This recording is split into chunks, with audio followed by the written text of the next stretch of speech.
पत्रकार परिषद अशासाठी घेतली की रविवारी जो शिवसेना उद्धव बाळासाहेब ठाकरे पक्षाच्या वतीने कार्यकर्त्यांचा आणि नेत्यांचा एक परिसंवाद होता, शिवसंवाद मेळावा आयोजित केला होता आणि त्यासाठी आमचे नेते मंडळी संजय राऊत, भास्कर जाधव, अनिल देसाई, इतर जे संपूर्ण सुनील प्रभू वगैरे हे सगळी जी मुंबईवरून आमची नेते मंडळी ठाण्यामध्ये आली होती। ठाण्यामध्ये आल्यानंतर नेहमीच्या रिवाजाप्रमाणे ज्यावेळी शिवसेनेचे किंवा इतर कोणीही नेते ज्यावेळी ठाण्यामध्ये प्रवेश करतात त्यावेळी दिघे साहेबांच्या पुतळ्याला त्या ठिकाणी वंदन करतात, आपल्या बाबासाहेब आंबेडकरांचा पुतळा आहे त्या ठिकाणी वंदन करतात आणि नंतर त्यांच्या इच्छितस्थळी जातात। त्याप्रमाणे आमची नेते मंडळी ज्यावेळी ठाण्यामध्ये त्यांनी प्रवेश केला त्यावेळी त्यांनी दिघे साहेबांचा जो पुतळा आपला टेंबी नाक्याला आहे त्या पुतळ्याला त्या ठिकाणी त्यांनी वंदन करण्यासाठी त्या ठिकाणी ते गेले। त्यांनी शाल हार अर्पण केला पुतळ्याला, पण हे केल्यानंतर त्या ठिकाणी आमचा जो हा मेळाव्यासाठी जी उपस्थिती होती, शिवसैनिकांची उपस्थिती पाहून या लोकांच्या पोटामध्ये दुखायला लागलं आणि काहीतरी आपण या ठिकाणी काहीतरी गोंधळ करावा या हेतूनी ते जमा झालेले होते टेंबी नाक्याला।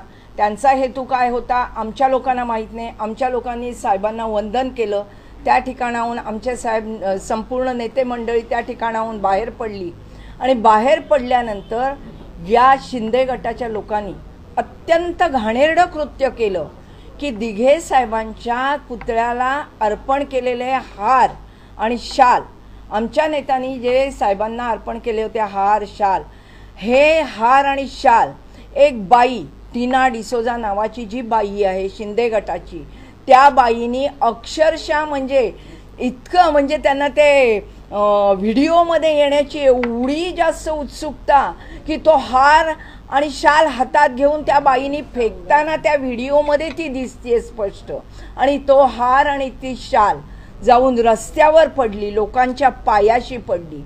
अरे ज्यावेळी आपण एखाद्या मूर्तीला फुलाची पाकळी अर्पण करतो, एखाद्या आपल्या दैवताला ज्यावेळी आपण मनापासून काही अर्पण करतो तर ते अर्पण केलेल्या त्या फुलाच्या पाकळीचं त्या पानाचं एक आपण त्या ठिकाणी निर्माल्य समजून ते निर्माल्य सुद्धा आपण पाण्याला वाहतो। अशा प्रकारे त्याचा कधी आपण अपमान करत नाही।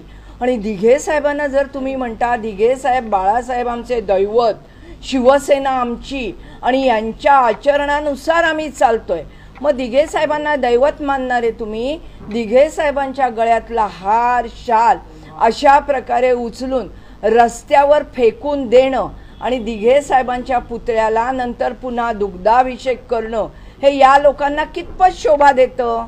या लोकांच्या या कृत्याचा किती निषेध करावा? आणि समस्त ठाणेकर या कृत्याचा निषेध तर करतायतच। दिघे साहेब तुमची कोणाची प्रायव्हेट प्रॉपर्टी नव्हती, दिघे साहेब आज ठाणेकरांचं दैवत आहे। त्या दैवताला येणारा जाणारा प्रत्येक जण नतमस्तक होतो, त्यांचे आशीर्वाद घेतात आणि तिथून जातात। म्हणून काय तुम्ही प्रत्येकाचा त्या ठिकाणी पहारेकरी नेमून तुम्ही प्रत्येक दिवशी त्याचा दुग्धाभिषेक करता का? किती नीच कृत्य करायचे? अरे तुमच्या मनामध्ये द्वेष किती भरलाय? ज्या संघटनेच्या जीवावर तुम्ही मोठे झालात, ज्या संघटनेच्या जीवावर आज तुम्ही हे दिवस पाहताय, त्या संघटनेच्या नावाने तुम्ही इतके खडे फोडताय, इतके घाणेरडी त्या लोकांना बोलताय की त्यांचा हात लागल्यानंतर दिघे साहेब म्हणे आमचे अपवित्र झाले। दिघे साहेब तुमचे कधीपासून झाले? अरे गद्दारांना क्षमा नाही हे दिघे साहेबांचे वाक्य आहेत। हे दिघे साहेब तुमचे कधीपासून झाले? तुम्ही मानता म्हणून? आणि जर मानता तर त्यांचं तेवढं पावित्र्य राखण्याचा भानही तुम्ही ठेवा, हेच आमचं म्हणणं आहे। की केवळ फक्त तुम्ही व्हिडिओ समोर आमचे फोटो यावेत म्हणून व्हिडिओ समोर नाचण्यासाठी कोणतीही गैरकृत्य करू नका आणि त्या गोष्टीला समर्थन देऊ नका। आताच रेखाताईंनी सांगितलं की हा जो प्रकार झाला हा आपल्या ठाण्याला शोभणारा प्रकार नाही आहे। सुसंस्कृत ठाणे म्हणून जी आपल्या शहराची ओळख होती ती पूर्णपणे सुसंस्कृतपणा यांनी पायदळीत उडवलं आहे। कारण कसं आहे की दिघे साहेब सगळ्यांचं दैवत आहे आणि मंदिर असतं तिकडे देव असतो, तिकडे आपण कोणाला असं सांगत नाही की तुम्ही जाऊ नका फक्त आम्ही जाणार। दैवत हे सगळ्यांचं असतं आणि धर्मवीर आनंद दिघे साहेब तर हे सगळ्यांचं, आपल्या ठाणेकरांचंच नाही, संपूर्ण महाराष्ट्राचं दैवत आहे ते. आणि तिथे कोणी जाऊन पाया पडलं किंवा एक भावनेने त्यांना एक हार अर्पण केला, शॉल अर्पण केली, तर बिघडलं कुठे? काय तुमचं कमी झालं? कुठे तुम्हाला कमीपणा आला? आणि त्याच्यासाठी तुम्ही सांगता की पावित्र्य त्याचं भंग झालं. मग पवित्र अपवित्रची व्याख्या तुम्हाला करायला शिकवली कोणी? आणि जर आपण एखादं फूल देवापुढे वाहतो, त्याचं आपण त्या देवाचं पावित्र्य त्याच्यात उतरतं. ही आपली हिंदू संस्कृती, आपली हिंदू धर्म सांगतो आपल्याला. देवाला वाहिलेला हार आपण पायी खाली एखादं फूल पडलं तरी उचलून तर कपाळाला लावून बाजूला करतं. एका पिशवीत ते सगळं गोळा करून नंतर आपण एका शुद्ध पाण्यात ते निर्माल्य सोडलं जातं. असं असताना तुम्ही जर धर्मवीर आनंद दिघे साहेबांना दैवत मानता, मग त्यांच्या गळ्यात असलेला शॉल आणि हार असं पायदळी तुडवायला फेकून देता. ह्याच्यात तुमचं सुसंस्कृतपणाचं लक्षण दिसलं. आणि तुम्हाला काय संस्कार झाले तुमच्यावर ते दिसले. तुम्हाला फक्त आणि फक्त एक कॅमेरासमोर एक नंगा नाच करायचा असतो आणि अशा प्रकारचे तुम्हाला कृत्य करायचे असतात असं मी म्हणेन. आणि आम्ही जाहीरपणे याचा निषेध करतो. आम्हाला बऱ्याच ठाणेकरांच्या प्रतिक्रिया आल्या की तुम्हाला वाटेल की काल आम्ही पत्रकार परिषद का घेतली नाही, पण ठाणेकरांच्या ज्या संतप्त प्रतिक्रिया उमटल्या त्याच्यावरनं आम्हाला आमच्या प्रतिक्रिया तर एकदम भन्नाट होत्या. कारण महिला आमच्या तर बोलल्या की आमच्यासमोर असं झालं असतं तर काय झालं असतं माहीत नाही. कारण महिला आघाडी ही सगळी जी आत्ता आहे बाळासाहेब ठाकरेंकडे, ती पूर्णपणे दिघे साहेबांच्या मला वाटतं मुशीत तयार झालेली संघटना आहे. आणि ह्या महिलांनी काय केलं असतं, म्हणजे तुम्ही जे शांतपणे चाललेलं आहे, शांतपणे ठाणं चाललेलं आहे, त्याच्यात काहीतरी मुद्दाम दंगा करायचा, हिंसा करायची, नवीन काहीतरी करायचा प्रयत्न करायचा.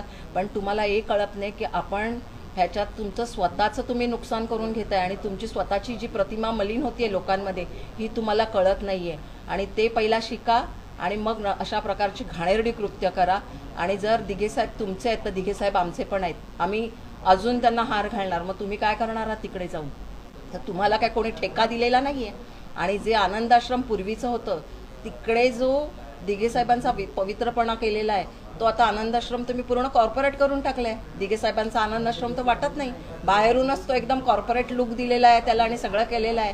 तुम्हाला आता हे सांगते की दिघे साहेबांचे जे पूर्वी फोटो होते आनंद आश्रममध्ये, तो आनंद आश्रम परत ते जेव्हा ते रिनोव्हेशन करत होते त्यावेळेला कोणीतरी तो फोटो काढलेला की बांधल्यानंतर ते दिघे साहेबांचे जुने फोटो जे आहेत ती जुनी आठवण तशीच राहिली पाहिजे. तुम्ही आता जाऊन बघा तशा पद्धतीचे तिथे फोटो लागलेत का, ते फोटो देखील हटवण्यात आलेत.